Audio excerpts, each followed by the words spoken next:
Boa tarde, e aí? Hoje eu volto aqui para gravar uma aula para vocês sobre as características dos seres vivos. Porque aqui no meu canal já tem uma aula sobre seres vivos, mas eu quero gravar uma aula ainda mais completa. Então vamos lá.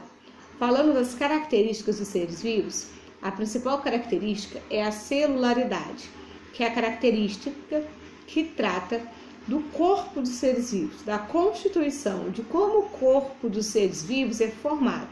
Então, o corpo dos seres vivos é formado por células. Pode ser tanto por uma única célula, como no caso das bactérias, ou como por milhões de células, como é o nosso caso, de células, como é o nosso caso. Nós temos trilhões de células.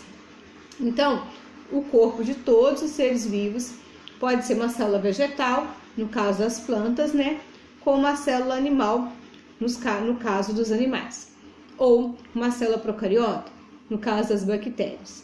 Então, a celularidade é uma característica muito marcante dos seres vivos. Outra característica dos seres vivos é a presença do ciclo vital. O que é o ciclo vital? É o ser vivo nascer, crescer, se reproduzir e morrer. Então, essas etapas da vida do ser vivo são denominadas como ciclo vital. Então, todos os seres vivos possuem essas características. Outra característica essencial é a necessidade de alimento, ou seja, todos os seres vivos se alimentam para adquirir energia.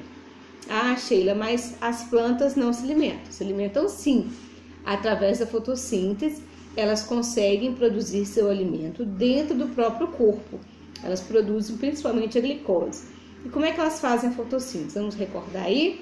Elas pegam a água, sais minerais, do solo, o gás carbônico presente na atmosfera, a água também pelas raízes no solo, e com a energia luminosa vinda do sol, elas realizam a fotossíntese e conseguem produzir o açúcar, que é a glicose, o principal açúcar é a glicose, que fica armazenada nas suas células como seu alimento para a produção de energia.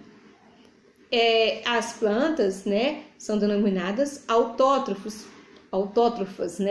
por realizar esse processo. Nós somos heterotrófos, ou seja, nós não produzimos o nosso alimento no nosso corpo. Nós precisamos nos alimentar de outros seres vivos. Outra característica do ser vivo é apresentar metabolismo. O que é o metabolismo? É um conjunto de reações químicas que acontecem no nosso corpo para manter o nosso corpo vivo. Por exemplo, a respiração, a digestão, a excreção. Todas essas reações, todos esses procedimentos e processos que ocorrem dentro do nosso corpo são denominados reações do metabolismo.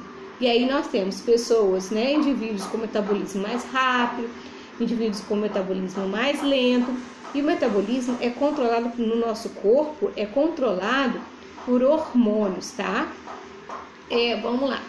Então, seguindo, dando continuidade, outra característica que nós temos é o material genético. O que é o material genético? Aquilo que nós recebemos dos nossos pais. Nós temos então o DNA, que é 50% da mãe e 50% do pai, que está no núcleo das nossas células, e no nosso DNA tem a receita de todas as proteínas do nosso corpo.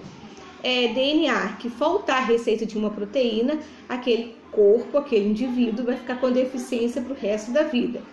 A biologia molecular ainda não consegue inserir ainda uma receita de uma proteína num DNA humano para tentar resolver esse problema.